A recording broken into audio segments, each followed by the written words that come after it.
Bonjour, donc fonction quadratique, ou la fonction de degré 2, c'est la même chose. Mais là, on va regarder la fonction de base.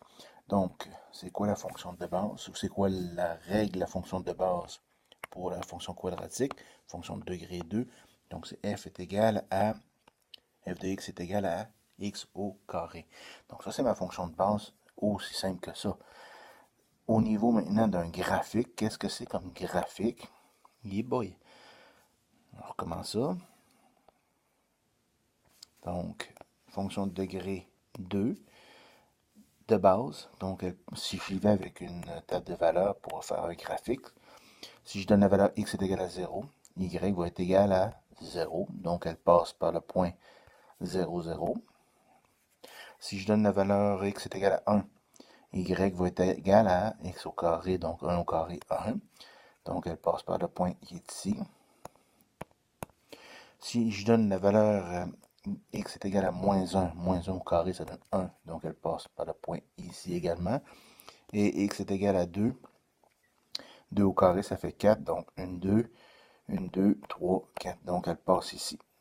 Si je donne la valeur x est égal à moins 2 au carré, ça donne 4 également. Donc, voilà de quoi elle a l'air ma fonction de degré 2 de base. Donc, centrée à 0, 0 au niveau de son sommet. Et puis, c'est une parabole ouverte vers le haut, tout simplement. Si je fais une analyse de ça pour le fun, son domaine, quel est son domaine ici? Donc, le domaine, je vous rappelle, c'est les valeurs que peut prendre la variable dx. Donc, ici, de moins l'infini à plus l'infini, c'est-à-dire c'est les réels. Quand je parle du codomaine, ou de l'image, donc c'est les valeurs que peut prendre la variable y. Donc, ici, dans ce cas-ci, c'est du sommet, donc de 0 jusqu'à l'infini. Donc, de 0 jusqu'à l'infini. 0 est inclus. Oh, qu'est-ce que c'est ça? 0 est inclus. Et on peut marquer exclu pour on doit marquer exclu pour l'infini. Ensuite, les coordonnées d'origine. Qu'est-ce que c'est les coordonnées d'origine? Donc, c'est l'abscisse à l'origine et l'ordonnée à l'origine. Donc, l'abscisse à l'origine ici, c'est quoi la valeur c'est quoi l'abscisse? Donc, la définition d'abscisse, c'est la valeur de x lorsqu'y est égal à 0. Donc, dans ce cas-ci, c'est le point 0. Et l'ordonnée à l'origine, c'est la valeur de y lorsque x est égal à 0. C'est également 0.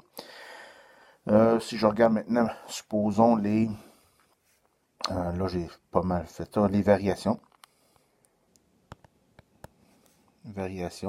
Donc, quand est-ce qu'elle est croissante? Quand est-ce qu'elle est décroissante? Donc, elle est croissante dans ce cas-ci de 0, de son sommet, de 0 jusqu'à l'infini. Et elle est décroissante de moins l'infini jusqu'à 0. Ici, je vous rappelle, 0 est inclus.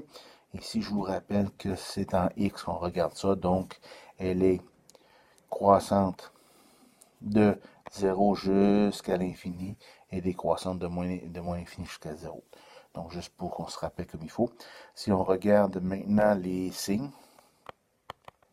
donc les signes, c'est quoi? Quand est-ce qu'elle est positive? Cette fonction est positive à tous les moments. Puis quand est-ce qu'elle est négative? Ici, on pourrait toujours mentionner qu'elle est négative au point du 0, donc à 0, mais de façon générale, on va dire tout qu'elle n'est pas négative dans ce cas-ci. Donc ça, c'est l'analyse rapide de la fonction de base. C'est certain que là, ce qui va être intéressant, c'est lorsqu'on va la déplacer dans le plan, donc c'est la fonction transformée, c'est la prochaine capsule.